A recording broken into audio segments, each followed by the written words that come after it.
Doctor Yunus একটি প্যাকেটজাত নির্বাচন করে দেশ ছেড়ে চলে যাবেন।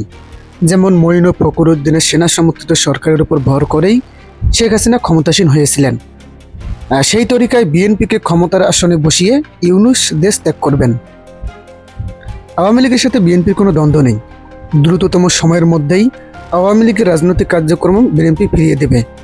মির্জা ফখরুল ইসলাম আলমগীরের আমরা এই আন্দোলনের সাথে সম্পৃক্ত নই, কোনো দল নিষিদ্ধের পক্ষেও আমরা নই, এই বক্তব্য নিশ্চয়ই জানা আছে। জুলাই সনদের আইনি স্বীকৃতি দিতে বাধা দানকারী দল বিএনপির সাথে এনসিপির ইতিমধ্যে রাজনৈতিক জোট গড়েছে।